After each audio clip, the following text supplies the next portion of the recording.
I'd like to call the meeting to order. This is the Governing Board regular meeting, January 27th, 2022. And we'd like to start with the Pledge of Allegiance. If you're able to stand with us, please do. I pledge allegiance to the flag of the United States of America and to the republic for which it stands, one nation, under God, indivisible, with liberty and justice for all.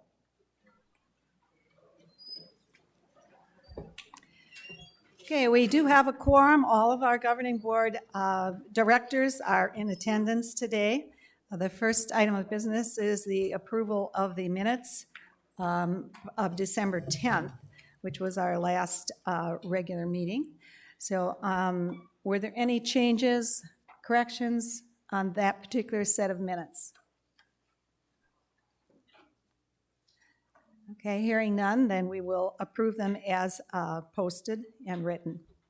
Okay, then we each year or each meeting, we might have a recognition of an employee, and Director Jim Sloan will provide you with that information. If I could have Johnson Smith come from the back to the podium with me. Johnson Smith is an employee of the Sun City West Association and does a remarkable job in the audio-visual field and has been very responsible for keeping the theater working properly, the sound productions going with all of the plays and the production that is going on. So as he was nominated to receive this award, this certificate is in recognition to Johnson Smith for his exceptional and dedicated services to RCSCW Theater Productions, Recreation Centers of Sun City West on this date, and it's signed by the president and by the general manager. And we thank you very much for your service and appreciate your work that you do. Thanks, sir. Thank you very much.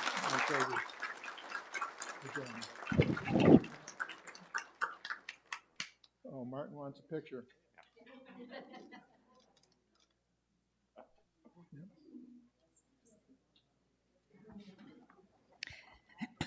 Okay, the next items of business really is a listing and the end of month reports, and in some cases it's been 2 months worth of committee work. So each month the committees kind of summarize what has been accomplished and put up a report that then goes into the minutes and becomes a part of our keeping of records. So we need a motion to accept Jim Sloan. I move to accept the December 2021 and January 2022 end-of-month reports as filed information. All in favor? Aye. Aye. Opposed? Okay, motion carries. They will be filed. Then we have a series of motions that we worked on at our workshop meeting earlier in the month and discussed them and determined that they should come to a vote for this meeting because we do not vote at our workshop, we just discuss. So we have a number of these, and I will take the first motion. Lisa? Per recommendation by the Sports Pavilion Bowling Committee, I move that the governing board approve the fiscal year 2022-2023 bowling rates for inclusion in the fiscal year 2022-2023 budget. Is there a second? I'll second. Okay, thank you, Donna. Discussion? Lisa, do you want to open up, give us some background? When they were originally presented by Barry Hardesty, there was just a mistake on the Wii Bowling line. It has been corrected, so we have moved forward now and presented just to present them. Okay, is there a change? Have the rates gone up, or is there a summary? Yes, Barry, do you want to address that?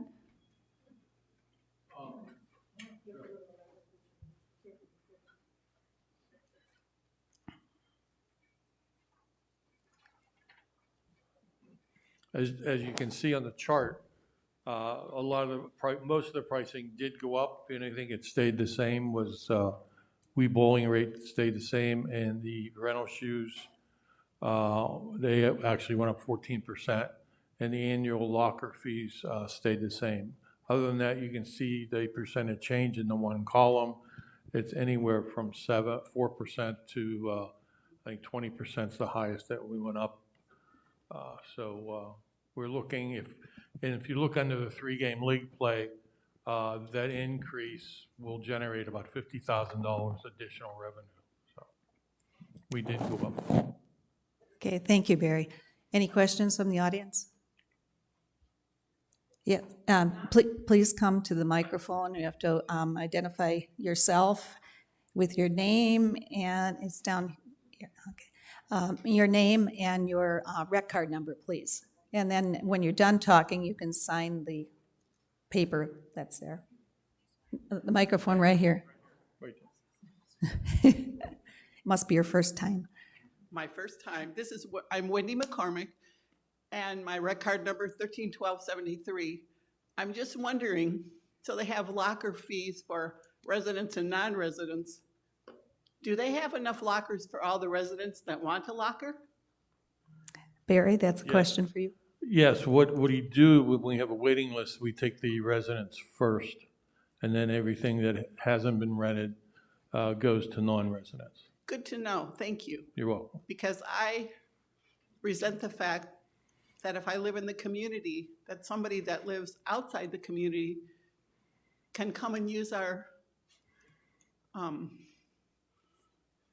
anything, come to plays, come to shows, come to whatever, and get the same treatment as a resident that's paying for their annual fees. Thank you for clarifying. You're welcome. Yes. Jim? Barry, just a question I haven't bowled for a long time. The $3 rate for open, resident open would be $3 per game, per line? What does that break Per down? game. Per game. So Per if game. I did 3, it would be $9, right? Correct. Okay. Thank you. Okay, That's any all I other have. questions from directors or the audience? Okay, thank you, Barry. Lisa, would you review or read again the motion, and then we'll take a vote? Okay. Per recommendation by the Sports Pavilion Committee, I move that the governing board approve the fiscal year 2022-2023 bowling rates for inclusion in the fiscal year 2022-2023 budget. Okay, all in favor signify by saying aye. Aye. Opposed? None. Okay, the motion carries. Next motion, Harry? Per recommendation by the Golf Committee, I move that the governing board approve of a revision to policy G01, refunding prepaid golf cards at section 3 subsection 3.1 as redlined. Is there a second? Thank you, Tim. Harry, you want to tell us basically what that change is? What it means, what it means to us? All we're doing is changing there at the bottom, and what we're changing is if you go in to change your card or upgrade it, they figure out what you've got coming as a refund, and they apply it against the total cost of the new card for the next year. So your card would start at that date, you make the change. So they're not trying to juggle, well, he's got 11 months on this card or 10 months on this card. If the card is for a year, then you just get a credit for what the refund is on the other card. Okay, any discussion from the board members? Questions from the audience? Okay, then we're ready to vote. Harry, read it again, please. Per recommendation by the Golf Committee, I move that the governing board approve the revision to policy G01, refunding prepaid golf card at section 3 subsection 3.1 as redlined. Okay, all in favor signify by saying aye. Aye. Opposed? Okay, the motion carries. Okay, Harry, you've got the next one as well. Okay. Per recommendation by the Golf Committee, I move the governing board approve the in-gross insertion of college language to policy G02, high school and college golf teams as redlined. Is there a second? Okay, thank you. Tell us about this one, Harry. All we're doing is adding college teams to be able to come and go through Pat They pay a fee to use the golf courses when they are available. Is that stated pretty well, Pat? Okay. Okay, any discussion, board members, questions? Anything from the audience? Okay, please read it again and then we can vote. Per recommendation by the Golf Committee, I move that the governing board approve the insertion of college language to policy GO2 as redlined. Okay, all in favor signify by saying aye. Aye. Opposed? Okay, the motion carries. Next motion, Ann? Thank you, President Sue. Per recommendation by the Budget and Finance Committee, I move that the governing board approve the insertion of annual financial statement audit review and acceptance language at Budget and Finance Section 1.2/subsection 1.2.5 of Policy C.03, Standing Committees of the Governing Board as redlined. Is there a second? I'll second. Thank you, Donna. Ann, What tell us about this. What this does is put down on paper what the Budget and Finance traditionally does every year, which is we review and accept the annual audited financial statements of the association for the governing board. Okay. Any questions, discussion on the board, from the board members? Any questions from the audience? Okay, read it again and then we can vote.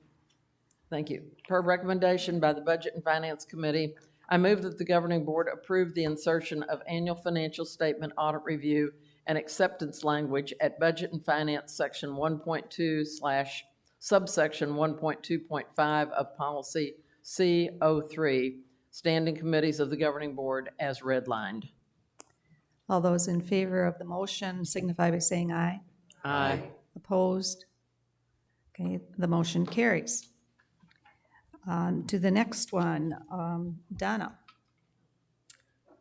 After discussion by the governing board after discussion and review by the governing board at its January 14th, 2021 workshop, I move that the governing board approve the insertion of the word annually to Charter Club Section 1.3, subsection 1.3.3 of Policy C.03, Standing Committees of the Governing Board as redlined.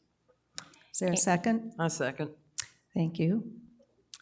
And this is, it was requested by the governing board that, and staff, that the review of the RRMPs be done annually instead of at every single meeting of the governing board. And so the insertion of annually at section 1.3.3. Okay, any discussion, questions from the board? Ann? As I understand it, though, is there is a pressing issue that comes up, we can do this in the interim. Is that correct? Absolutely. Thank you. Any other questions, comments? Comments from the audience? Okay, I'll ask you to read it again, Donna, and then we'll take a vote. After discussion and review by the governing board at its January 14th, 2021 workshop, I move that the governing board approve the insertion of the word annually to Charter Club Section 1.3, subsection 1.3.3 of Policy C.03, Standing Committees of the Governing Board as redlined.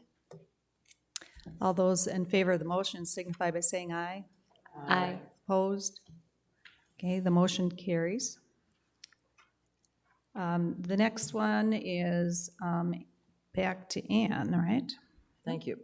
Per recommendation by the Budget and Finance Committee, I move that the governing board approve language revisions to Policy FI02, Capital Expenditures Budgeting /Section 5.4 regarding charter clubs' capital request funding / pledges availability prior to purchase order issuance as redlined. I'll second. Okay. Are there descriptions? Yes, Ann?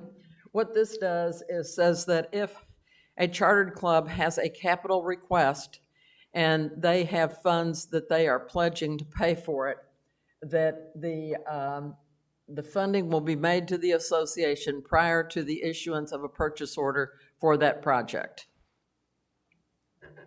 Okay, discussion among the board? Questions? Anybody from the audience have a question? Okay, please read it again and then we'll vote. Per recommendation by the Budget and Finance Committee, I move that the governing board approve language revisions to policy FI02, capital expenditures budgeting / section 5.4 regarding charter clubs' capital request funding / pledges availability prior to purchase order issuance as redlined. All those in favor of the motion signify by saying aye. Aye. Opposed? Okay, the motion carries. The next item on the agenda, 5.07, we are postponing this one. We did talk about it at our workshop and gave some suggestions to Tim, and he feels that we need to have further discussion before we would come to a vote. So we will put that at our February meeting and discuss that a little bit more thoroughly before we bring it for a vote. So then moving on to the next motion, I believe, Tim, we haven't talked about this one, but it's pretty straightforward, so we might have a little bit more discussion this time, but go ahead with your Right. motion. Thank you, Madam President.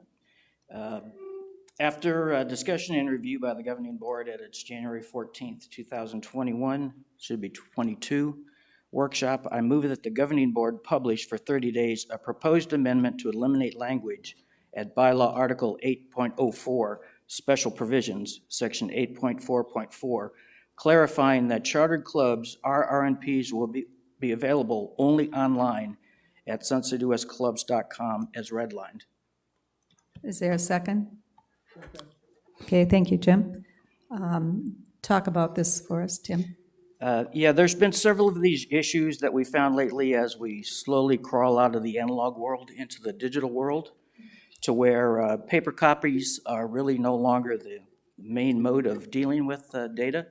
So it's basically just saying that these are on the club website, and they are updated within a day of being changed, and it's much better for the clubs to be able to review their RMPs. Okay, are there comments or questions from the board members? Any questions from the audience? Okay. All right, would you read it again and then we can vote? Sure. After discussion and review by the governing board at its January 14th, 2022 workshop, I move that the governing board publish for 30 days a proposed amendment to eliminate language at bylaw Article 8.0. Wait a minute. I'm sorry? Are we at the right place? You're up one. Oh, 12. You're one section up. That's the one I just read. I know, you have to read it again before we vote. After discussion and review by the governing board at its January 14th, 2022 workshop, I move that the governing board publish for 30 days a proposed amendment to eliminate language at bylaw 8.04, Special Provisions, Section 8.4.4, clarifying that chartered clubs RRMPs will be available only online at suncitywestclubs.com as redlined. Okay, what we've done is we've jumped ahead to the next item, which, That's it, that's it. Here we go. yeah, here. This is where we are right now. right So, here. so We're here. what he has just read deals with 5.09 Which one did they take? instead of 5.08. Ignore what she has on the Okay. screen. All right. No, he was right. Motion L12 revision, we'll start over. I move that the Okay, governing. so just, yeah, for clarification, we're starting all over again? Okay, Yes, all right. So we're dealing with, on the agenda, 5.08, or does my? 5.08. I move that the governing board approve in gross language revisions to policy L12, records for member review, section 1.0, regarding electronic association records available as redlined. Okay, now we need a second for that. Okay, thank you, Jim. And then Tim Right, repeating again, as we slowly crawl out of the analog age Right, exactly right. into the digital age, paper records are becoming passé. Electronic records are where most things are, and that basically moves us into the digital age in this particular policy. Okay, so, well, I'll ask again. Are there any questions? Okay, any comments from the audience? Repeat. Okay. All right, let's go ahead and vote. All those in favor of the motion signify by saying aye. Aye. Opposed? Okay, now we are moving on to a potential bylaw change. And Tim, you want to make that motion Sure. again? For the third Sorry. time, For the third time, sorry. after discussion and review by the governing board at its January 14th, 2022 workshop, I move that the governing board publish for 30 days a proposed amendment to eliminate language at bylaw Article 8.04, Special Provisions, Section 8.4.4, clarifying that charter clubs, RRNPs, will be available only online at suncitywestclubs.com as redlined. Is there a second? I'll second. Thank you, Donna. You want to talk to us about that one? I'll repeat myself. Moving Yes. out of the analog into the digital. As we find these things, as we go through policies, we will update them to bring us into the digital age with electronic records. And because it is a bylaw, it has to be published. It has to be published for 30 days before we vote on it. Okay. Sharon? I just had one question. I assume if you have a disability or not a computer, there's a way for you to get a copy. Correct? Yes. Certainly. It will be published in the Rec News for a 30 days notice. Thanks. Other questions? Anyone from the audience? Okay, I'm not going to make you read that again. Thank you. All those in favor of the motion, please signify by saying aye. Aye. Aye. Opposed? Aye. Aye. Aye. Okay. All right, it's unanimous. We will publish the information for 30 days. The motion passes. Okay, well, that was a interesting little diversion. Okay, then I'm going to call on Casey or Bill. Casey, okay, is going to talk a little bit about our event ticketing. There was a snafu, and so she's going to give us some background so that the residents can hear how it's being fixed. Okay. Casey. Thank you. Thanks for lightening the mood too, Tim. I appreciate that. After some of the comments I've read, it's nice to see laughter. But good morning, and just want to kind of recap.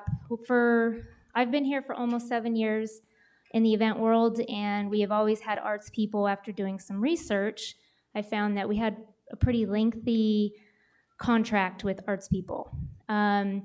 In this contract, it was agreed upon 65 cents per ticket, which is very reasonable for our community. However, like anything else, you get what you pay for, right? So there were a lot of things that were causing obstacles, such as we could not open this up to residents only. So we've done a lot of research in the years that I've been here. It was never financially feasible for us to move forward. Your tickets, people try to compare us to, you should get Ticketmaster. Well, if you ever purchase a concert through Ticketmaster, you will see that they usually have that cost of the ticketing fee on there, and it's ridiculous. So finding a good vendor was very, very hard. But I will say, lo and behold, we found one. And I've been working with them and Katie and her staff for the last 2 or 3 months, and we found one. So we are in the middle of reading over the contract, which is a contract for 3 years, which means we have to go through the process of voting through the governing board.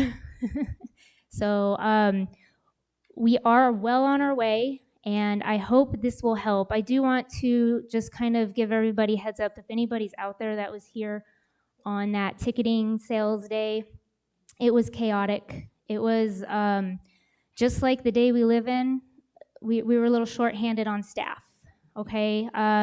So we did the best that we could with who we had, and I appreciate those of you who were patient with us. Everybody who showed up got their tickets.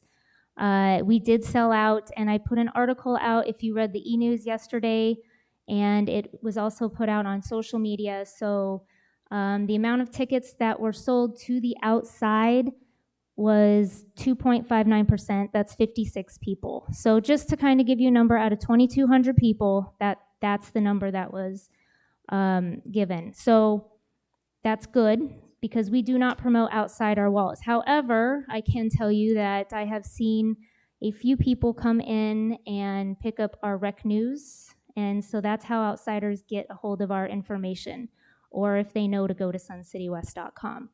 But hopefully with this new ticketing vendor that we have, you will have to put in your rec number. So if you are delinquent on that, you will not be able to get tickets. However, if you keep up on your annual dues, you will have access to all of our events, and nobody from the outside will.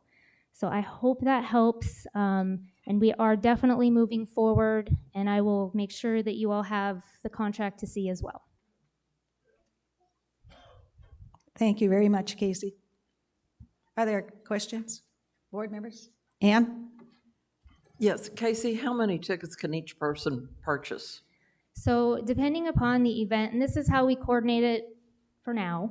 Okay, was how about last week? How many tickets could well, we had a dance. So a dance is one table, so 8 tickets per household. So you and your husband couldn't separately purchase.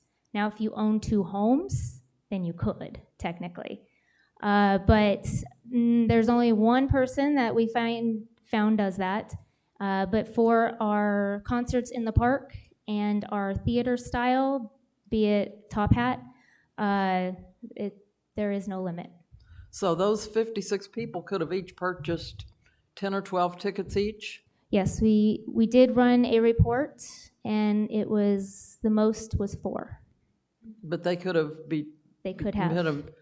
Or gotten over 200 of the tickets, which would have been over 10%. Yes, online, we have no control over that. If somebody came up to the box office, we would not allow that. But this gives us more opportunity. Will this put a limit that if a resident wants to buy a ticket, they can buy just, say, 1 extra?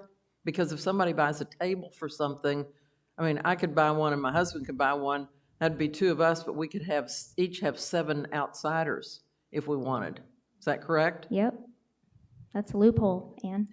Well, I understand that, and many of our residents do that. yes, I understand that, but I'm thinking the tighter we make the loopholes, the harder it's going to be for people to go through these. So if I sell 2,200 tickets for an outdoor concert, that's our maximum. Yes. So I'm using the big number. And I limit it to 2 per person, and I don't sell out, and I don't have the money. Well, I guess after 2 weeks, we could release that Absolutely. opportunity. Would that be I fair? have a hard time believing that for something like this, you won't sell out. No, I know. Eagles sold out like that. And Mirage did as well, as do our dances. However, our February dance is not sold out yet. So that's no marketing, just so you know. Yeah. I just want to make sure our residents are getting first choice, and I think it should be limited to 1 extra per rec card. So But you that's think just my 3 thought. per person? What's that? 3 per rec card? No, 2 per 2 rec per card. rec card?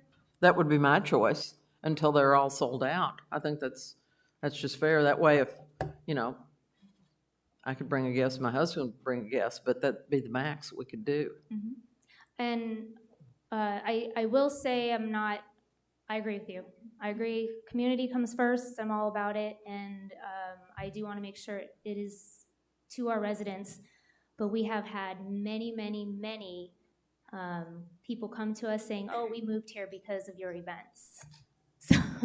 So a lot of our... Good feedback. It is. I know it's not something you all want to hear, but people have came to our community because of not just our events, our clubs have heard it through copper enameling, so on and so forth. So we are a great community and we offer things that many other communities cannot offer. So restricting anything from the outside is where we're trying to head in this direction. And I will take that into consideration.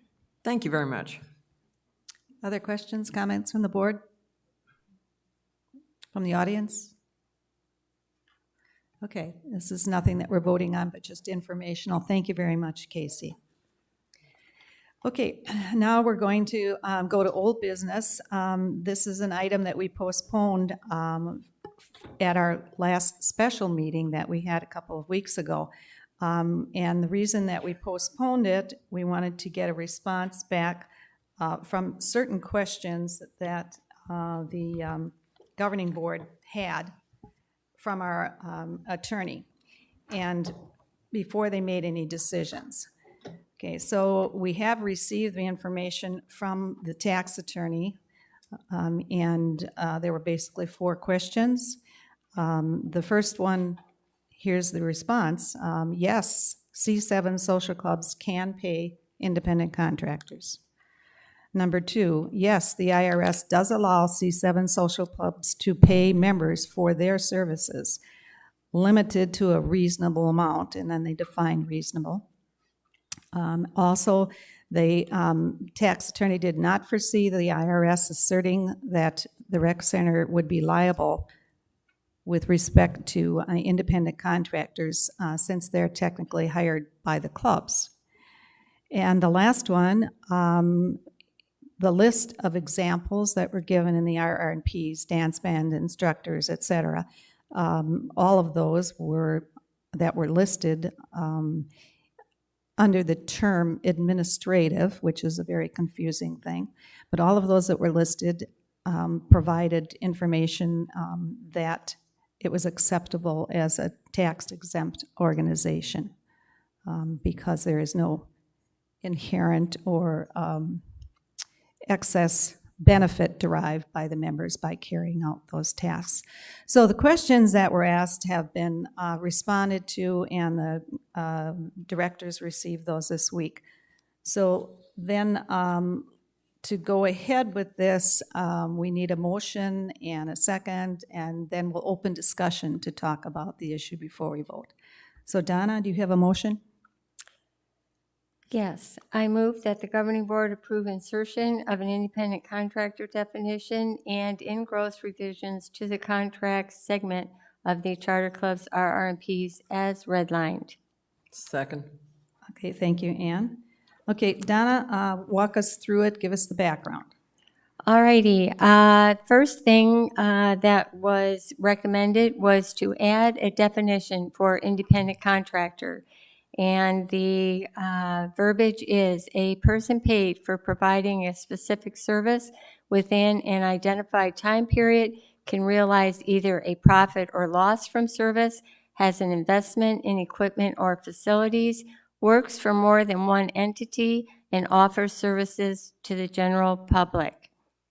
Again, under contracts, Roman numeral 2, language was changed to read, examples of contract services are dance bands, instructors, bridge directors, dance callers, lecturers, entertainers, or any other similar or technical service provider. In keeping with these RRMPs, an individual who is paid by a club to perform services must be engaged by written contract and meet the definition criteria as stated in these RRMPs. And we add, follow this link to irs.gov. Moving on to B, the language is updated to read, Form CR8, which is Independent Contractors Agreement, must be signed by the contractor and club president and approved by the Recreation Activities Manager for reasonableness and liability insurance coverage. Under that section, number 3, the language was changed to chartered club officers may not be independent contractors for the club in which they belong. And we made an edit to D. Club leadership determines qualifications for contractors, identifies parameters of service, length of time, cost of service, and individual chosen per club bylaws. You skip C. You skip C. I'm sorry, and I skipped C. C, again, this was, because it's in red, there was not a question to change this at the last meeting. It was just charter clubs may not have employees. Any questions? Okay, are there questions from the governing board? Directors? Harry? Just a couple items. I read the response from the attorney. You know, the second question, does the IRS allow for C7 social clubs to pay club members for services? Yes, they can pay for the services, but they didn't answer the definition of, are they an employee or an independent contractor? There's never been any question. I mean, the old bylaw says you cannot have employees. So if you can't have employees, they got to be independent contractors. And the independent contractors have very specific rules that you have to follow to be an independent contractor. On the third statement, where it says, does the association have any liability? And my question to the attorney would have been, if an independent contractor needs to be signed by the club president and the contractor, and then it's approved by a Sun City West employee, it's done on Sun City West property, I believe that in itself would give the organization some liability in what takes place. Okay, that's in opposition to what the tax attorney said. Right. So you're disagreeing with the I'm tax attorney? disagreeing with him. Yes, I am. Okay. All right. Donna? I would just like to say that you'll notice that the recommended change says that the association, specifically the recreation activity manager, is only approving it for reasonableness and liability insurance coverage. Well, I think if it's a contractor, and the contractor has to sign it, and the club president has to sign it, and the person is approving it from the Sun City West Rec Center, that's going to put liability there. So, Tim? yeah, I have a question. Harry, wouldn't the liability that you're talking about be covered by the liability insurance that the rec center has over the clubs? I think it would be, yeah, there'd be an insurance issue, of course. Right. But it still would be, it's going to go against Sun City West Rec Center. It's not going to come against the club. Right, well, And all of this contact and thing is, let's turn it over, make it the responsibility of the club. We don't want anything to do with it. And I don't think what we're doing is going to do that. well, the reason the rec center takes out liability insurance is to make sure if anything happens on a club property or to a club member, that they're covered by that insurance. Isn't that correct? Mm-hmm. Okay. Yeah. And it's there, but, you know, it's not going to be the club's responsibility.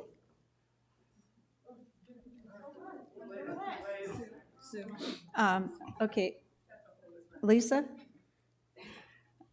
Okay, so for lack of throwing somebody under the bus, this past week, in one of the clubs, I met with somebody who is supposedly an independent contractor. She teaches, and she was asking me about her contract. It was recently signed, and I said, okay, so where else do you teach?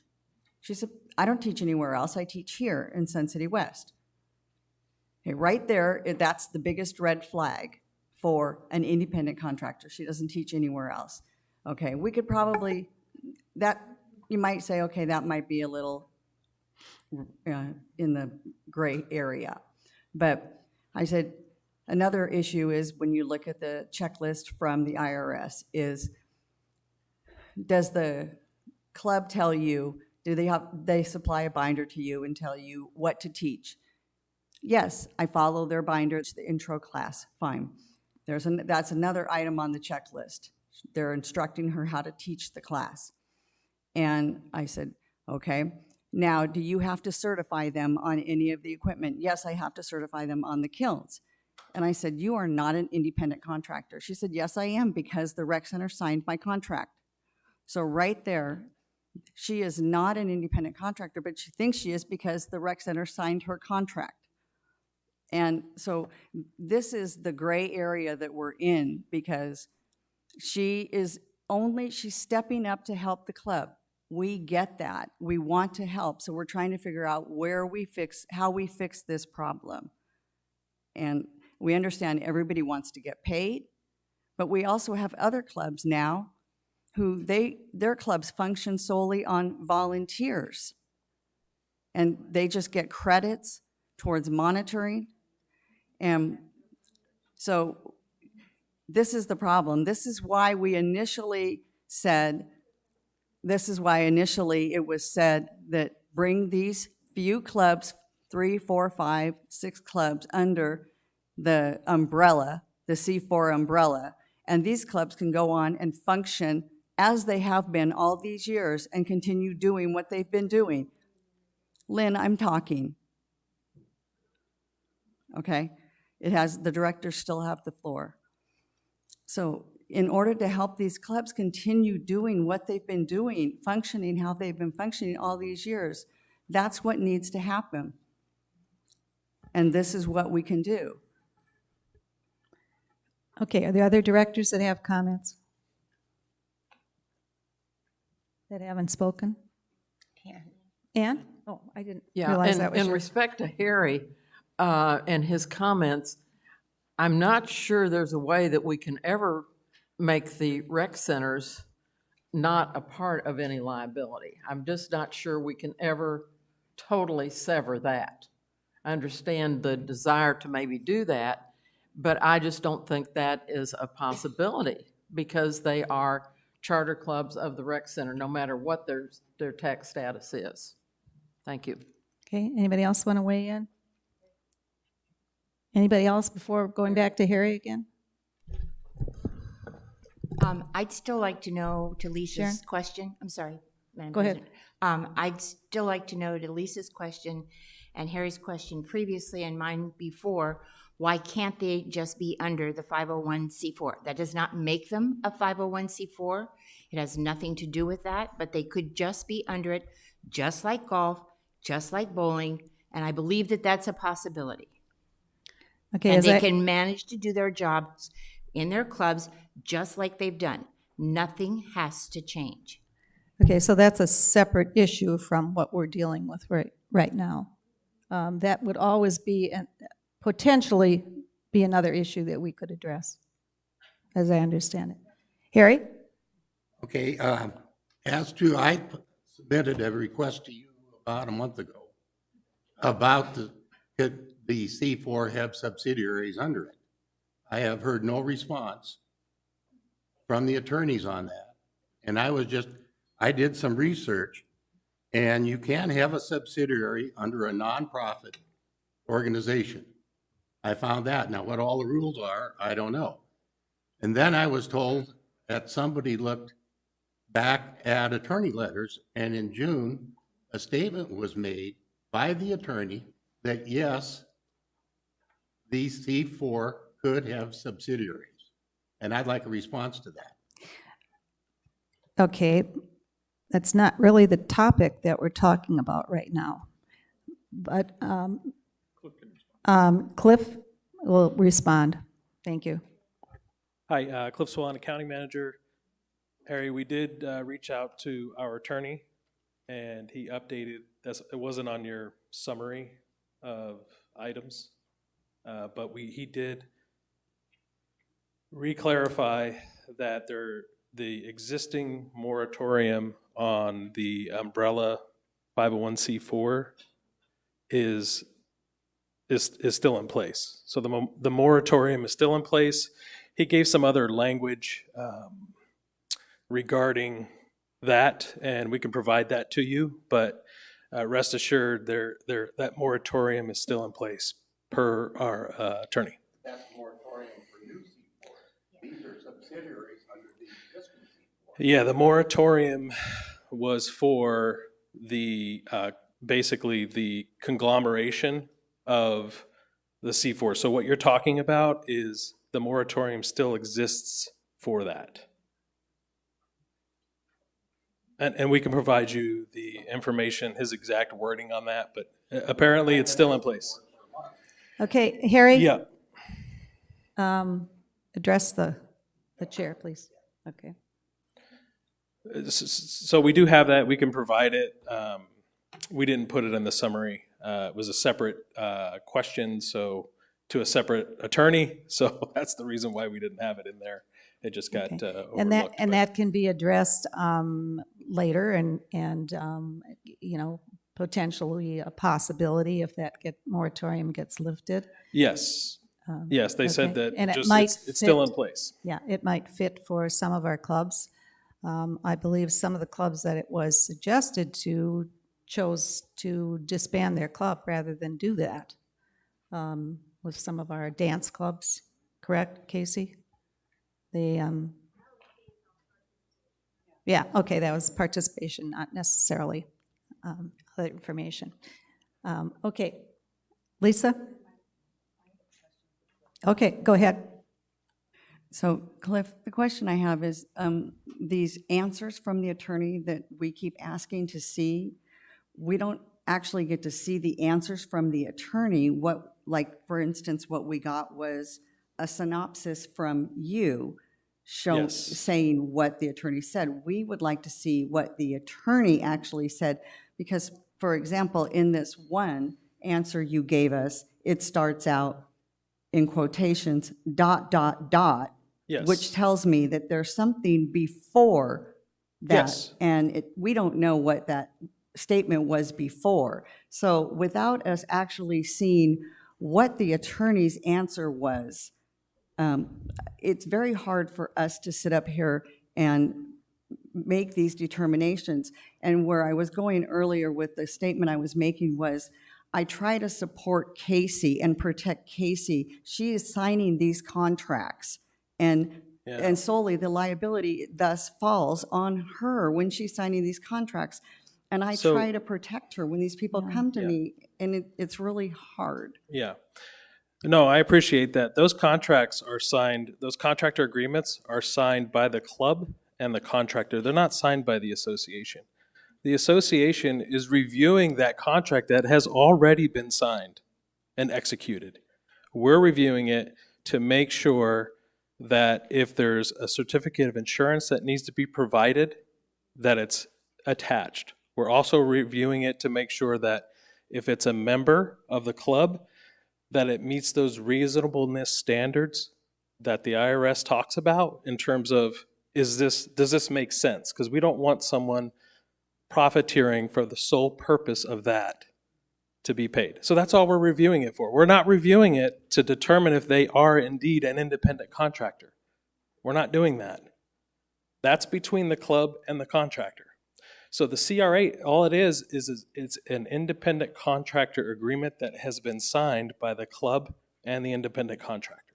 And we're just reviewing it for those things. We're not signing it. Okay, thank you for that clarification. Other comments? Tim? Yeah, this is giving me a huge headache. I would like to ask the general manager a simple question. It seems like we are trying to be in the position of making sure that the chartered clubs are IRS compliant. Okay, we've already agreed that the language in the RRMPs say that they should be IRS compliant. What is the liability to the rec centers if these clubs on their own are compliant or not compliant?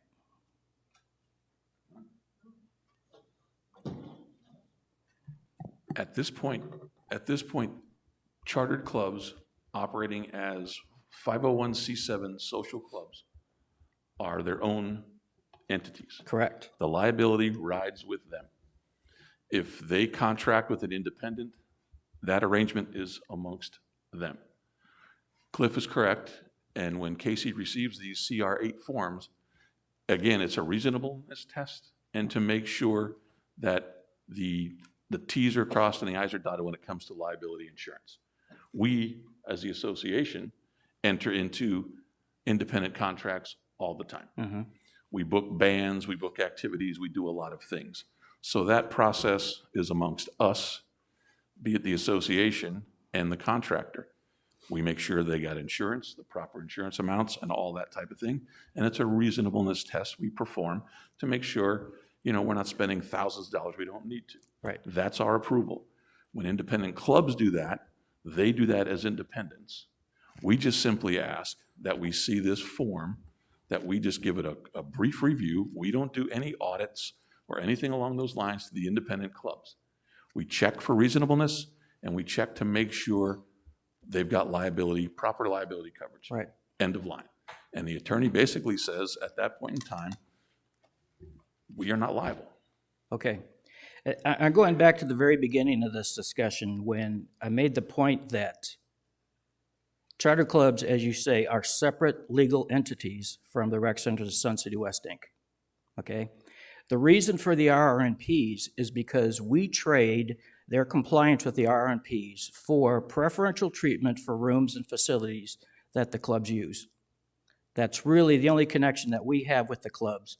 We provide facilities, they use facilities, and by using the facilities, they agree to comply to the RRNPs. I think we should get out of any of this discussion that says we're trying to make sure they're compliant RRNPs. Let the clubs decide whether these are independent contractors or not, because the onus will fall on the clubs as an IRS entity, whether they're compliant or not. Now, God forbid the IRS ever comes down and looks at these tiny spectacles, but I say that we just eliminate the whole discussion about whether, I would agree with what Donna has written here, that they can be independent contractors, but leave it up to the club to determine whether these instructors are actually independent contractors or not. We just should wash our hands of the whole thing. I agree, sir, and that's what.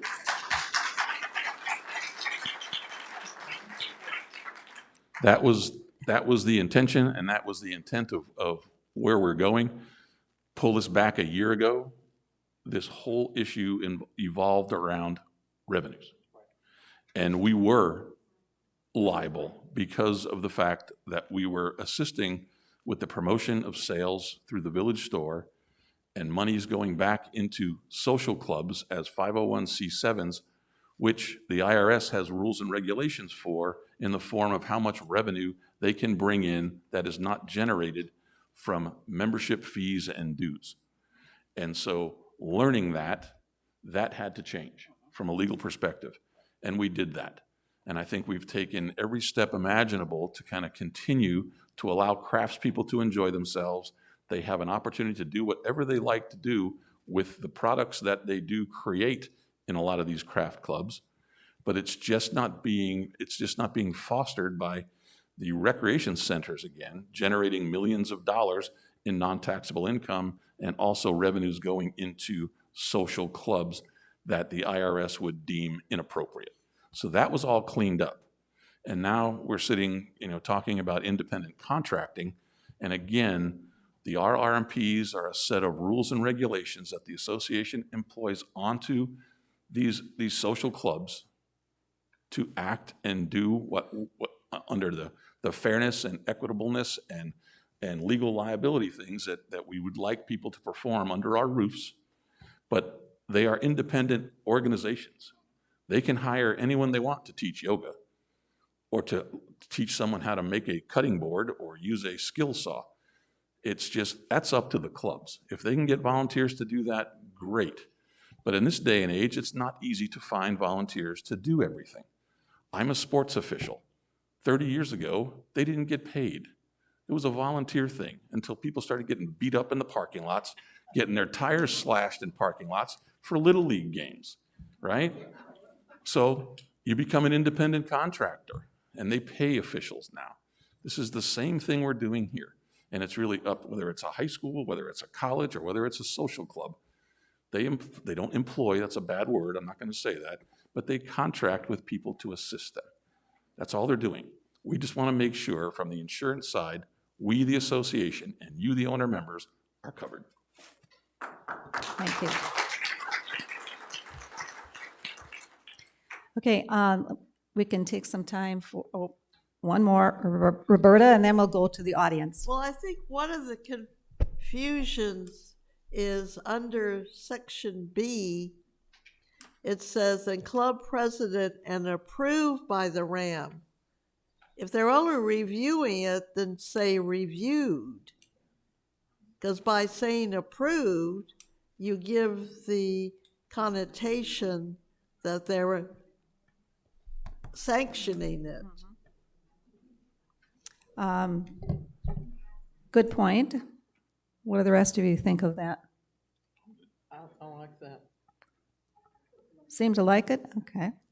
Well, either way, it's a, excuse me, Madam President. Okay, Jim?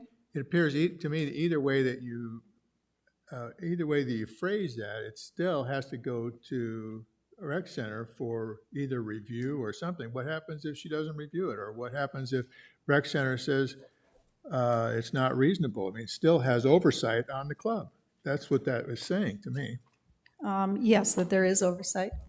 There's oversight for them to turn in paperwork at the end of the year, their 1099s or whatever they're turning in relative to the budget.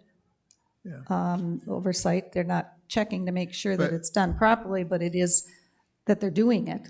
So My point is more to the fact that we can't say on one side of our face that the clubs are independent entities, and on the other side, you have to have approval to have this person hired. That doesn't work. You can't do both ways. It doesn't work both ways. Okay. Tim? We have oversight in the clubs in a lot of different ways. We monitor their usage of their facilities so that we can tell if the facility that they're using is appropriate for the size of their activity. Right. We now have a system in place where we monitor when people come in to the club and how many people are there at any particular time. So we oversee the clubs through the RRNPs. As again, that's what they're there for, is to make sure the club agrees to use the facilities as they were put there for. I Jim? think you're making my point, unfortunately, is what I think, because it's, you're still saying that they're independent, but then they have to get approval. So it doesn't, they're still, if something bad happens in a club where somebody gets hurt because of an independent contractor, they're going to go after the club. Club's insurance exists with the rec center, right? Mm-hmm. So, because it's our facility. And the rec center has approved that person through this process for CR8 that we're doing, correct? I'm not an insurance guy, I'm not an attorney, I'm just, No, I think. logically, it doesn't make sense to me. I think the approval thing, Jim, I think it can be a little bit confusing. Oftentimes, if there's an incident at a club, and the club presidents and vice presidents and whatnot can't deal with it, where do they go? They come to us, right? For mitigation or suspension of club members for poor behavior, those types of things. We regulate that. Right.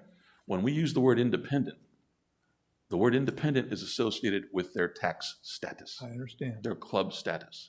They still are underneath the umbrella of the recreation centers because they are a chartered club within our group. Correct. So there's a different bit of administrative protocol that takes place with us monitoring them, whether it's numbers and attendance, and those types of things, and behavior, and that kind of thing, versus what they do independently regarding contracts and how they operate. So it's different, but we as administrators here as staff know that, and we try to do things and have been for the last umpteen years, I think doing it very, very well, except the fact that that revenue thing got kind of off the track. And we're just trying to bring that back. So yes, there are administrative things that we deal with clubs, but there are also things that clubs do and how they do things that are completely within their whirlwind and not ours. Okay, another question, Lisa? I'm tending to agree with Tim. Now, Tim, don't have a heart attack over there. In the sense that I too would like to put this to bed. But there are two things that I would like to see happen before I can, kind of, currently, I think the clubs are continuing to go forward with what they're just continuing to, they have been doing. And what I'd like to do is table this to the next workshop pending two things happening. Number one, Harry asked to see something that he had been asking for from the attorney that was back, he brought up for the 501c4 from back to June, Sue, that he had asked of you, that we have not yet seen the response, and we want to see it from in the attorney's words. Also, the answers to the attorney questions that we asked for here, we were given a synopsis in Cliff's versions. Can we please see the answers from the attorney, in the attorney's words? Any and can we go director forward? can make that request and can go into Kathy's office and to read Right. the exact verbiage, so that is always available And to you. I would say if we can table this and all the directors can see that, I'm willing to concede this and go forward. Harry? One answer question is, when we called the special meeting, the letter from the attorney was distributed to us back at the beginning. So I don't see why letters can't be distributed to us now. That's one issue. Yeah, it's my understanding that certain ones can and certain ones cannot. Am I correct that way? Kathy? Bill? They're available. I mean, it's a public record. If it's written as an opinion to be published, then it can be sent out, and sometimes the other things cannot.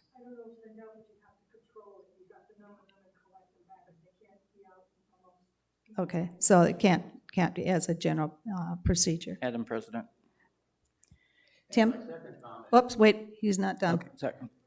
Sorry, Harry. Just think about this. If you've got a club, they are determined to be employees. You're paying them as an independent contractor. You don't give them a 1099. That person does not report that money on their tax return. They just say, well, I got it in cash or whatever, I'm not gonna report it. The IRS comes in and audits and finds that. They're going to come to the club first. And whatever that amount is between workers' comp, unemployment insurance, social security withholding, and maybe tax withholding, it's going to be about 50% of what you paid them.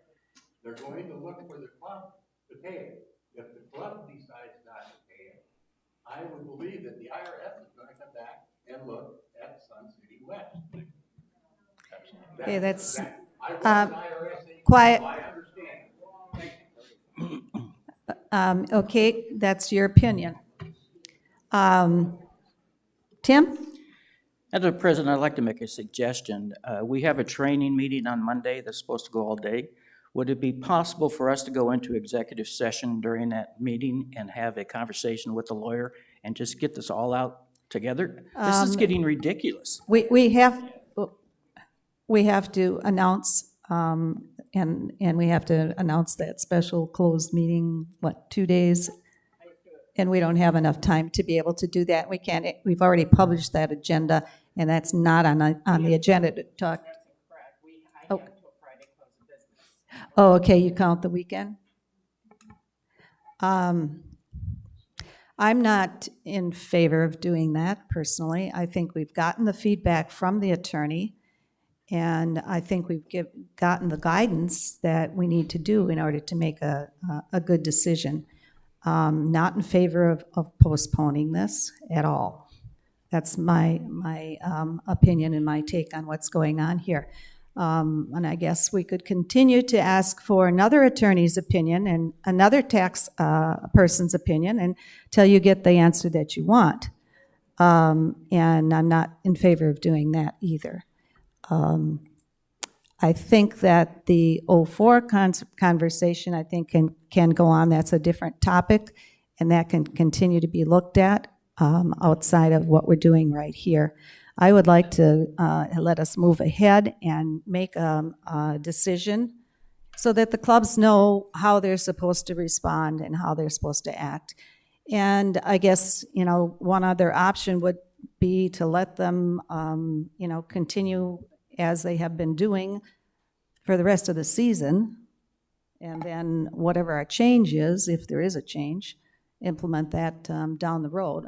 That's a little sticky as to how we would do that. So what do the rest of you think? Sharon? I believe that Tim asked if we could have an executive session, and we can do that if we post it. So I'd like to see if we could have a vote on that by the board, please. Okay, I'm not in favor of that. We need 2 board members to request an executive session. Okay. One, Tim? Excuse me, help over here, parliamentarian.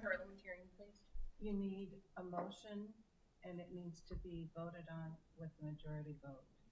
Okay. For an executive session. Okay, we already have a motion on the floor. How do I deal with that, parliamentarian? Yes, sort of. What? Can I say it again? She wants to know what to do now. Because we already have a motion on the floor, we can't accept another motion, correct?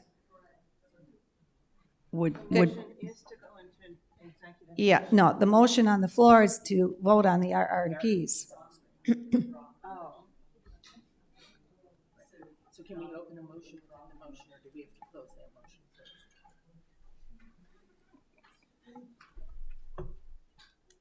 Do we need to vote on the other motion before we can go with this one?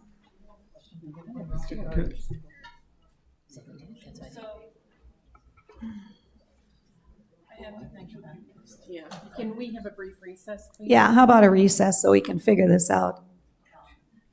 Okay, 5 minutes, just stay at your seats. Doesn't apply.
Back to your seats.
Okay, this is, I'm calling the meeting back to order.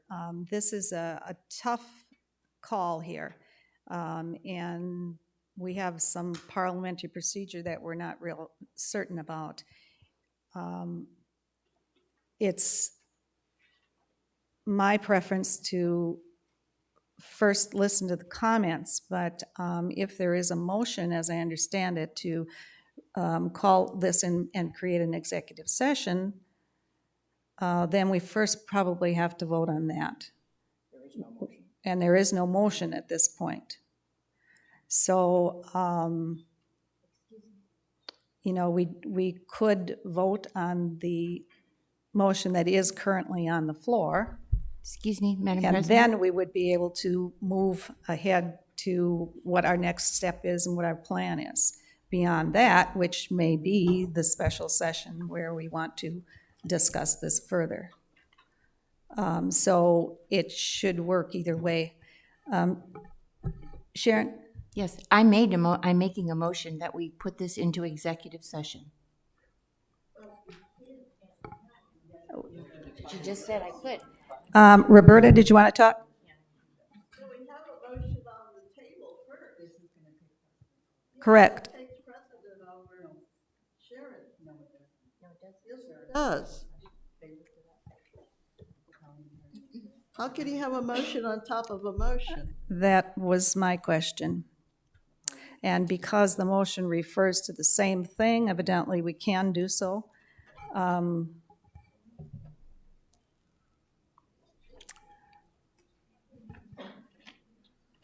Okay, we got to confer about this again. Well,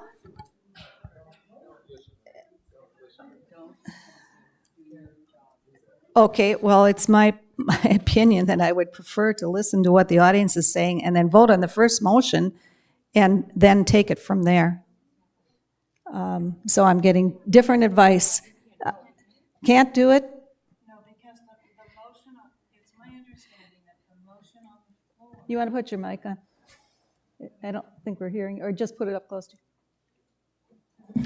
Bonnie is our parliamentarian.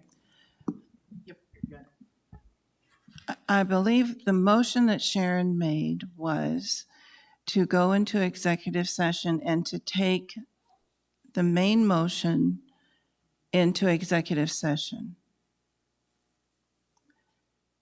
So the question to the board is to go into executive session.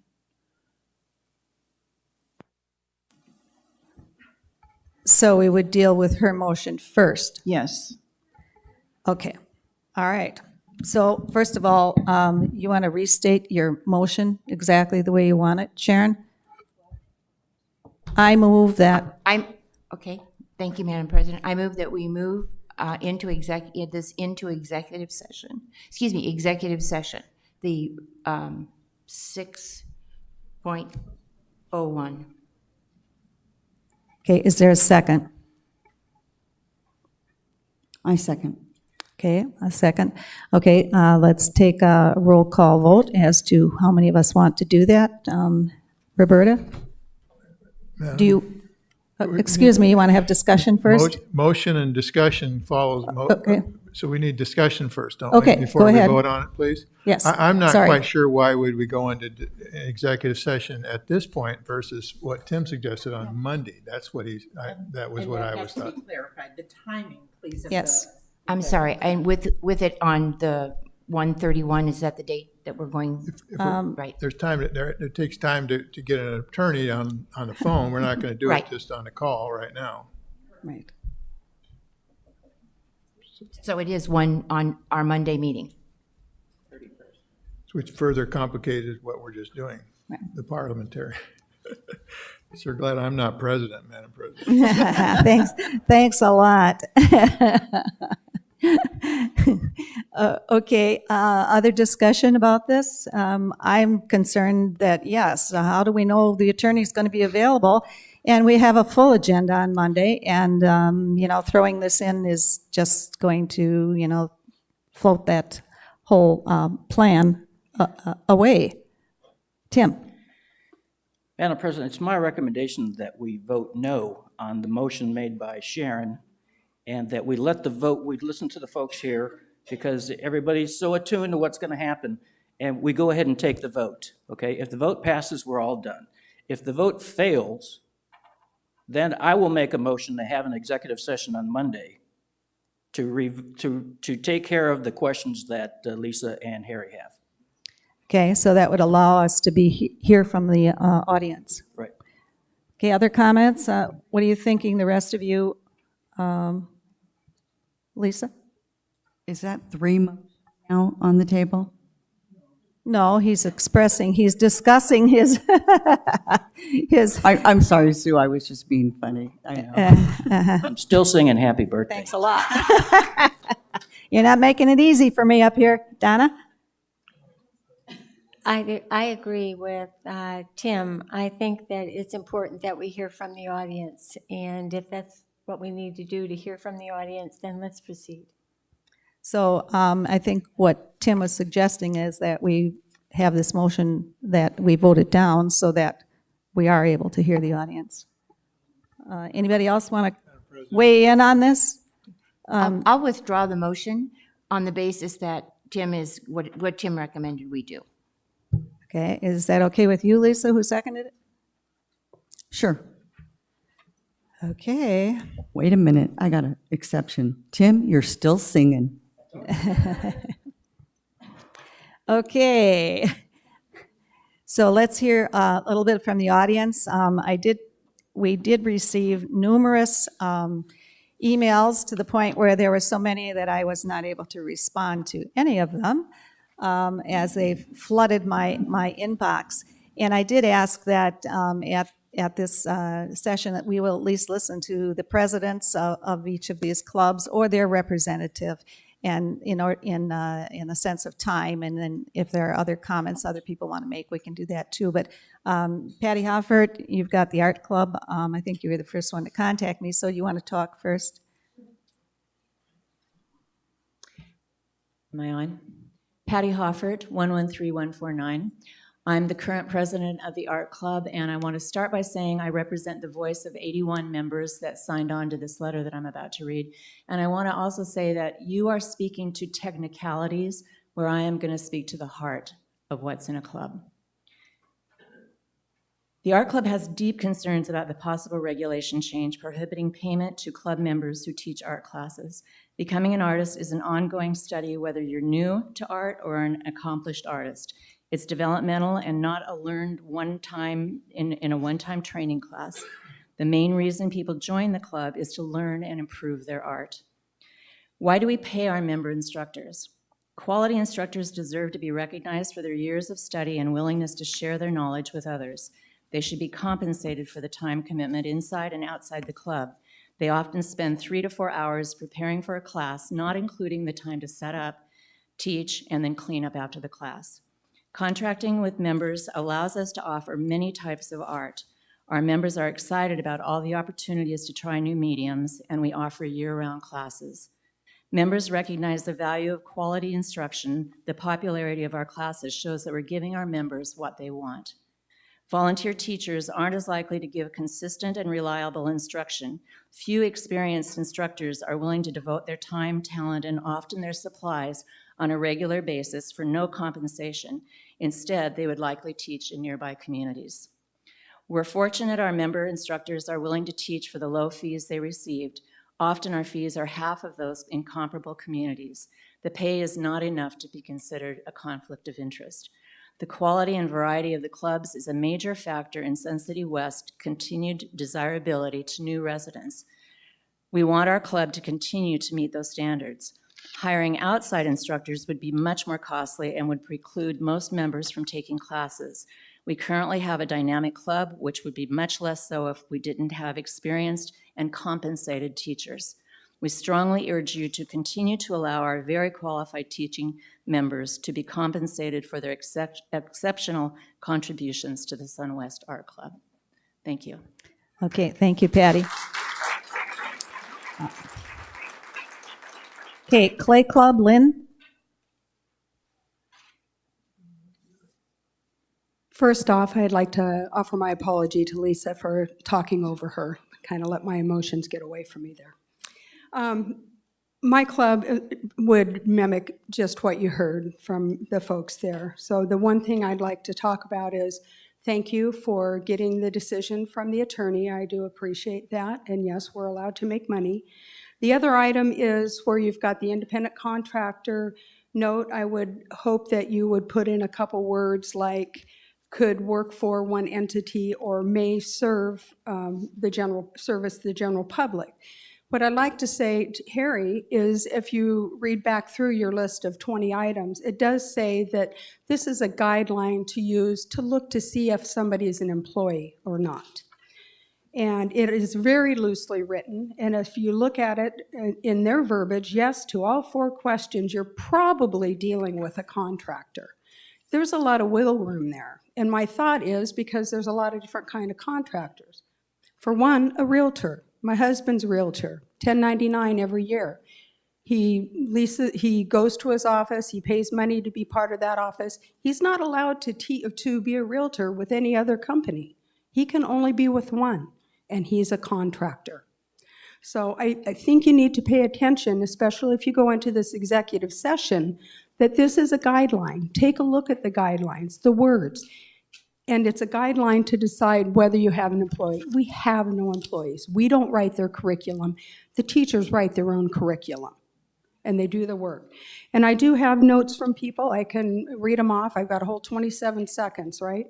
But I do know one of the gals that wrote said, the reason we do charge the nominal fee is because they supply often pieces to build what the artwork is that they're going to build. For example, a potbelly mug, you might need a cylinder and a little pounding tool to build that.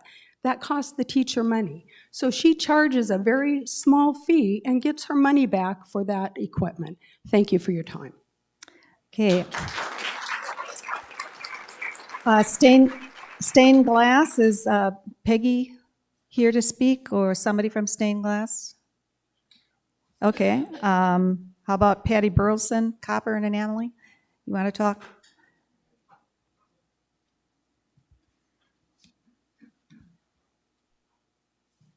Thank you. Patty Burleson, 123778. For Copper, Anomaly, and Glass, I echo what has been said before, that finding qualified instructors on the outside is difficult. They would have to come from Phoenix. Most of the classes that are offered in Phoenix, we have a 4-day beginning class in glass or copper. And to charge for 4 days for a person to come from Phoenix to teach it would be cost prohibitive. The club makes no money on these beginning classes. We pay our teachers $40 for the class, and we pay, the rest of it is materials, cost of materials that we give the students. I also would like to echo what Lynn said. My husband's a minister. He's contracted. He's not an employee. And he's a member of our congregation. He preaches, and they pay him through a contract with a 1099. So he doesn't preach for any other church. He preaches for our church. So he's solely for us, and he doesn't offer his services to the public. So I would just like to echo what Lynn said, that's kind of my concern too. And I wanted to clarify something. With what you've said, we are able to hire our members to teach, just not board members. Is that correct? Is that what the motion was? Yes. Okay, just want a clarification. Thank you. Okay, we'll take the people that are standing up there and have them have a word, and then that will close the audience participation. So go ahead. Gary, are you first? First in line. Last in your heart. Gary Bosak, 102-585.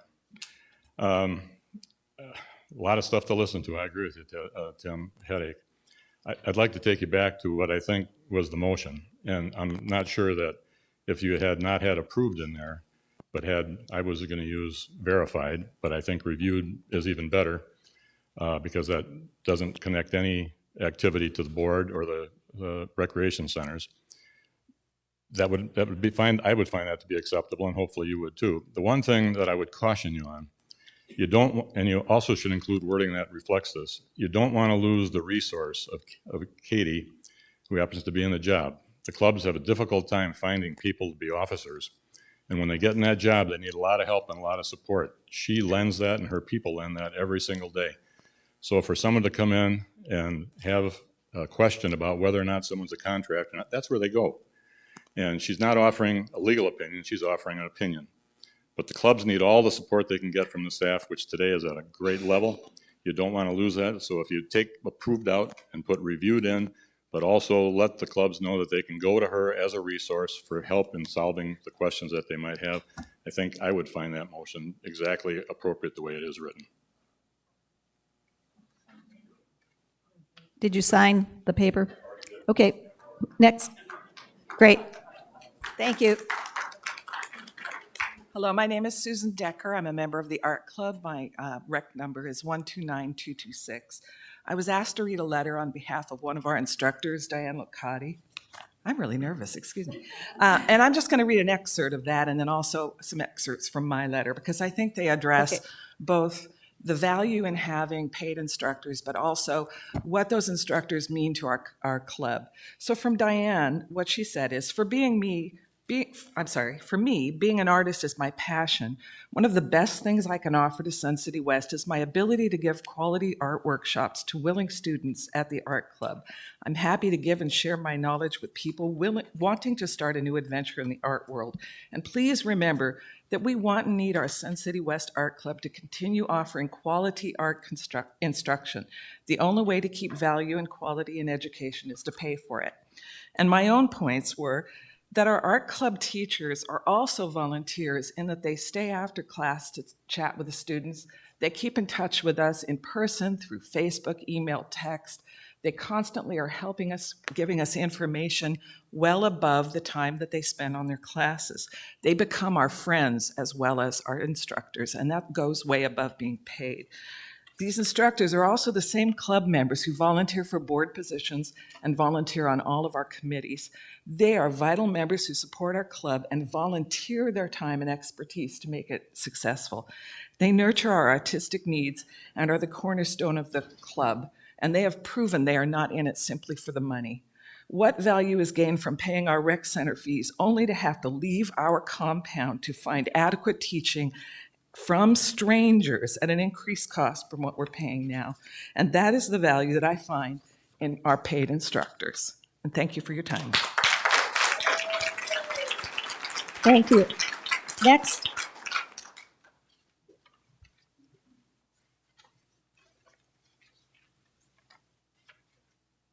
Hi, I'm Mary Beth Cornelius, 123-645. I'm a member of the Art Club as well. And what I want to talk about is two things that have already been mentioned. The wording that you're proposing. Number one, when you were discussing the CR8 and wanting to put the word approved in there, that does make it sound like a formal process. So I would suggest that forwarded as you originally had, or forwarded for review would be appropriate language for those. And the other one was when you were talking about the definition of the independent contractor, and I don't think you'd want to put in the language that they must only work, that they have to work elsewhere outside of Sun City West. Because when I read the IRS definition of independent contractor, it didn't say they had to work elsewhere. They may work elsewhere. They may offer their services wherever, but they're not required to go elsewhere. And I do have a letter that I sent in regarding my feelings about the club and what I get out of the club and what I would expect from the club. And if that's not offered, then I wouldn't want to be in the club. Thank you. Next.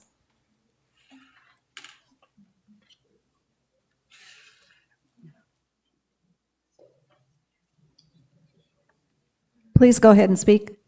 Okay, my name is Ricky Nordmeyer, 113465. I'm the education director of the SunWest Art Club. It's my responsibility to bring the best and finest and most expert instructors in to teach our students. We bring people, famous artists from all over the country to teach workshops. That's the icing on the cake. The real core of our instruction is our day-to-day classes. We have classes that take our students from beginning, when they walk in the door and say, I can't draw a stick figure. They go through intermediate, they learn color theory, value, perspective, all these different things. We offer 8 different weekly classes in different kinds of art. If you'd ever go to our art show, you would see the quality of what is resulting from this. These students didn't learn to do that by wishing. They didn't learn to do it by attending painting parties on someone's patio. They didn't learn by their neighbor saying, I think that cow should be blue. They learned to do this because of our wonderful instructors. If we rely on volunteers, I want to know what volunteer would agree to teach 3 hours a week for 12 months without compensation. You can't have a volunteer. If you know of any, please send them to me because I would love to hire them. If you go through with this idea of only volunteers, we will lose our instructors. We will not be able to afford other instructors coming from out of town because they will require more compensation. I just ask you, please don't damage the program that we have discovered. Thank you. Thank you.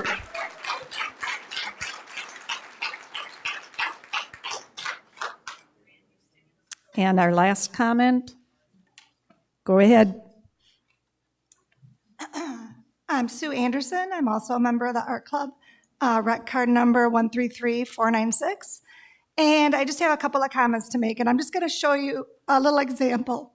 And before I moved to, I've lived here for 2.5 years, and before I moved here, I retired. I'm a retired teacher, and I really have always been interested in becoming more working in art, in painting, and I researched it. I looked at Estrella Mountain Community College and other places.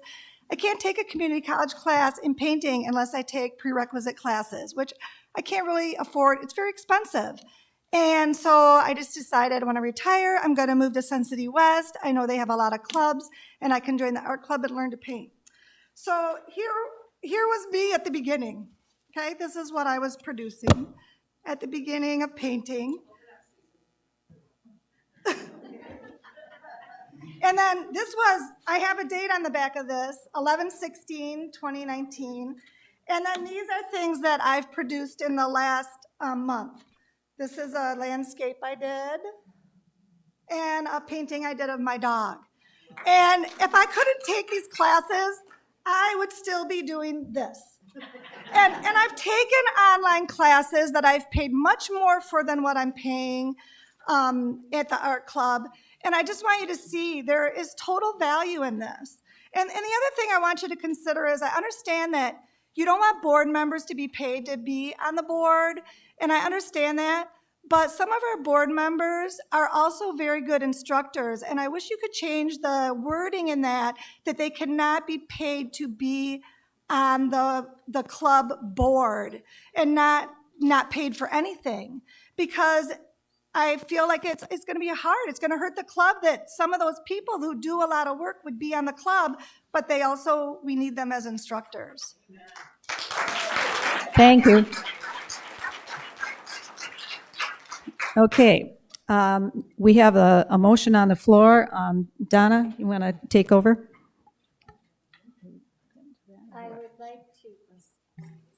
I would like to amend that motion, Madam President, to read, I move that the governing board approve insertion of an independent contractor definition and in-gross revisions to the contract segment of the Charter Club's RMPs as redlined, with the deletion of the word approved and insertion of the word reviewed at Section B, first paragraph. Do we need a second because of the amendment? Is there a second? Second. Roberta? I'll second it. Thank you. Okay, let's take a roll call vote. Do you want Donna to read it again? No. Okay. All right, we'll dispense with that. And Sue, yes, just a minute. Maybe I can't dispense with that. Madam President, you need to take the vote on the amendment first. Okay, we'll take a vote on the amendment first. Do we need a second for that? We already have that. We have that. Okay. All those, no, let's do a roll call vote. This is just for the amendment to the motion. So that would be changing the word to reviewed instead of approved. We'll do a roll call vote. Donna? Yes. Yes. Ann? Lisa? Yes. Harry? Yes. Roberta? Yes. Jim? Yes. Sharon? Yes. Yes. Okay. The motion passes to amend the original motion. Okay, now we will have you read it again, Donna. I move that the governing board approve insertion of an independent contractor definition and in-gross revisions to the contract segment of the Charter Club's RRMPs as redlined, with the deletion of the word approved and insertion of the word reviewed at Section B, first paragraph. Okay, so roll call vote again. If you're in favor, you say yes. Donna? Yes. Ann? Yes. Lisa? Sue, can you come back to me? I'm still reading. No, yes the or no? motion. Yes or no? No. Harry?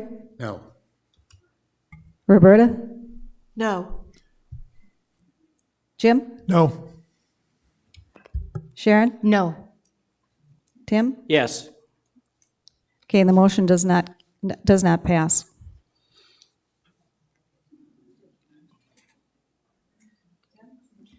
I'm off key. Tim? Madam President, I move that we move to executive session on Monday, the 31st, to contact the attorney and get the outstanding questions answered so that we can finally put this to rest. Second. Is there a second? Second. Jim? Okay.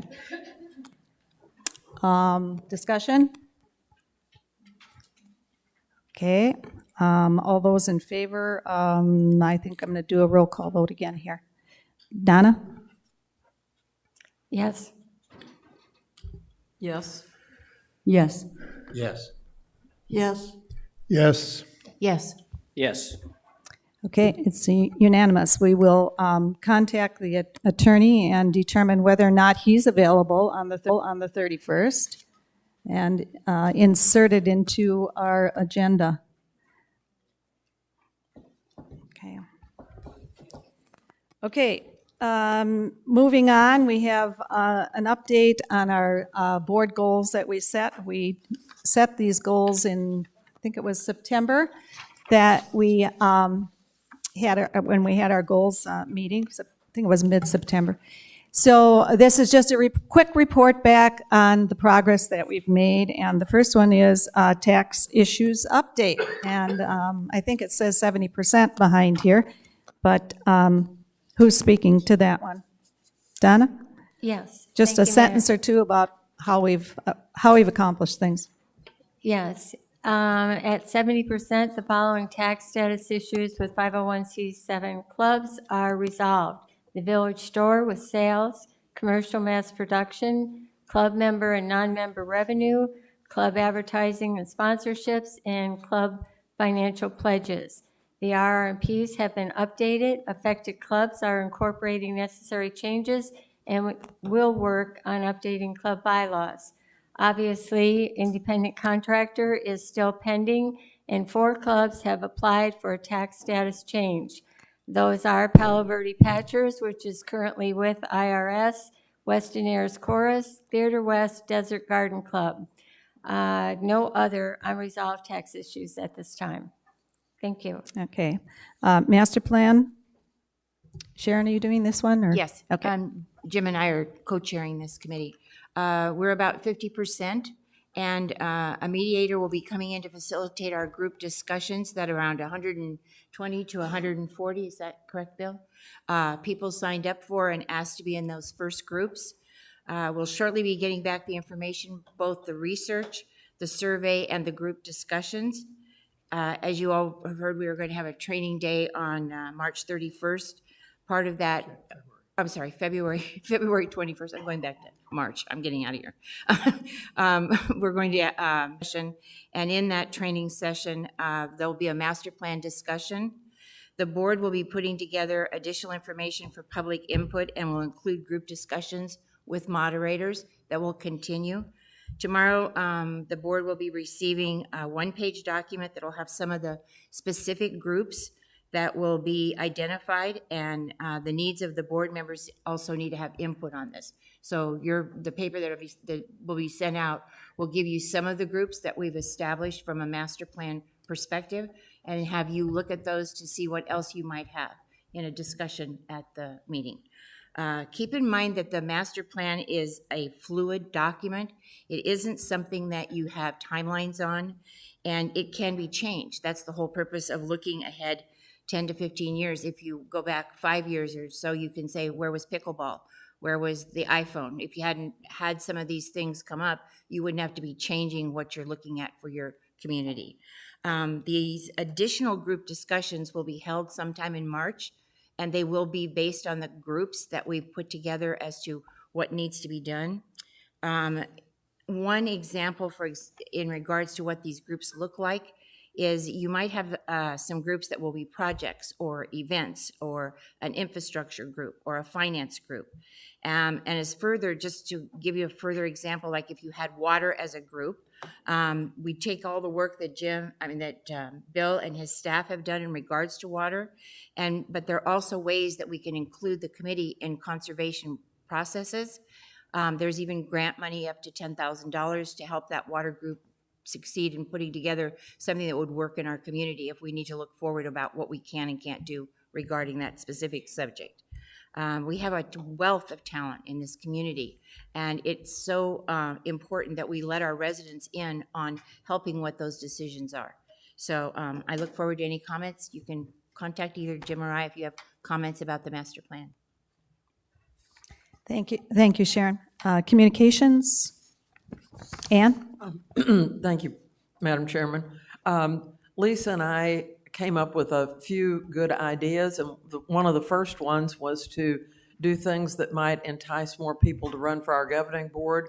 We had several people take out petitions. In the end, we had 5 people who returned petitions for 4 slots, so we will be having an election in late March, and we felt that that was successful because we generated more interest. We did video clips with board members to encourage others to run, and that was very successful. One of the other ones was to have more communication to our community.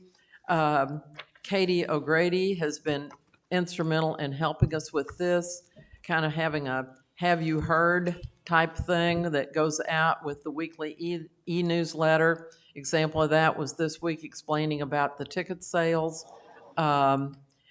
Those kind of things have been very instrumental, and we think improving communications with our community. Do you have anything, Dan?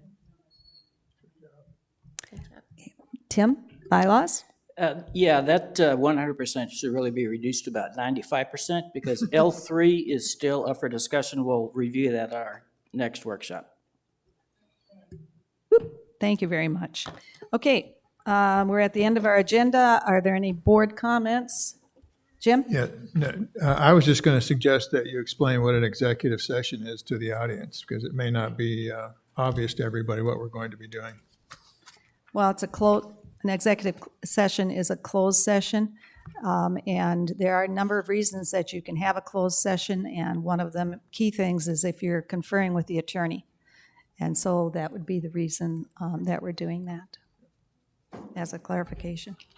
Okay, any other comments from board members? Ann? I just want to thank all the people who have taken the time and energy to write letters about the charter club issues. I have talked with people individually. I have read the letters. The majority of them were very well stated. You made good arguments for your and that really showed through. To those of you who feel you need to send snarky comments or denigrate the board or insult us, thank you. You're entitled to those opinions, but as I always heard, you catch more flies with honey than you do with vinegar. And please keep your interest going, and thank you for sharing. Thank you, Ann, for your comments. Anybody else? Sharon? I just had 2 kind of informational things to bring up, Madam President. One was a few months ago, there was a question about cars coming into Sun City West via another project that's being done. Bell Road will be, there'll be an extension of Bell Road off that will provide about 30,000 cars off of Bell Road. It's going to come down through Williams, the street of Williams, which dead ends into El Mirage. Those people are expected to go right to get onto the 303. If you don't choose to go right and you decide to go left, you can go down and get onto Deer Valley Road. So it'll be, I kind of explained this as far as this will be up to you as an individual driver, but if you are like me, if I want to get off a Grand Road, I go by Trader Joe's to get over to Litchfield. I don't stay on the main road. So we're expecting that there will be traffic. It doesn't have anything to do with us as far as the board goes, but you can contact PORA. They are looking into possibility. When I talked to Kate King 2 days ago, they're looking into possibly getting a signal put in at least so that if people are there and decide to make a left, they're not trying to go across 4 lanes of traffic to make a left. Because right now there is no signal that will be at Williams and El Mirage. So it'll just be 30 around. That's what they're anticipating will come off of Bell Road and come down through. So that was one. And the other one for Kate's benefit is SHOA and PORA have put together a transit committee in regards to Proposition 400, which is the half-cent sales tax that we all pay, anybody in Maricopa County pays, and it goes for transit services. It includes the unincorporated areas. So again, if you're interested, she's formed a committee both with SHOA and PORA that is looking at the transit services and what's going on out in the West Valley. So we're looking at circulators, things like that within communities. So that's all. Board comments? Harry? I'd like to I've read all the letters that have come in. I understand the feelings of the clubs. Just to let you know where I come from is the aspect, I'm a retired CPA, former IRS agent, and I do know those laws pretty well. And my goal is to see that the clubs can continue doing what they're doing, but do it according to the law. Thank you. Lisa? Thank you, President Fitzsimons. And I'd like to echo what Ann said and thank everybody for all the letters that were written. And they were written very well. And I know we have a lot of talented people in this community, and we don't want to stop anybody from what they're doing. And contrary to popular belief, and a lot of people don't know, I too was an instructor years ago in one of our clubs, and I do enjoy it. And I do give back by doing workshops in one of the clubs, and I don't charge for it, and I just continue to enjoy that. So that's just, something I enjoy doing. So thank you for your time, and we appreciate you guys coming. Anyone else? Bill, anything? Thank you, Sue. Real quick, I just want to thank the community for participating in our online survey. I think we're told over 5,100 responses, and that is sizable. So a lot of good data that's being analyzed as far as that goes. We are, like Jim said, or Sharon said, we're about 50% through as far as that goes. And again, I want to thank the governing board for their approval at a recent meeting, moving forward with the environmental services offices and cleanup. I don't know if you saw a crane out in our yard the other day, but those are not cheap. But a lot of work has been done already on getting that all cleaned up. And Carl, thank you for seeing through to that, and Russ and your team for all the help that you've thrown that way. That is going to be a very, very wonderful improvement over there for those employees, and I can't thank you enough. Okay, at this point, I also would like to thank all of you who have been in attendance and for the lengthy letters, which, gave me time to sit back and read. We do support you, and we support the clubs, and we want to get this resolved. I would apologize for a little, not understanding. I'm not a parliamentarian, and that's not my strength. So that's why I have to rely on the advice of others. It gets pretty complicated. So thank you for kind of putting up with that as we struggle through that. Our next meeting is on the 11th. That is our next workshop. And then the next regular meeting after that is February 24th. So at this point, then I will adjourn the meeting.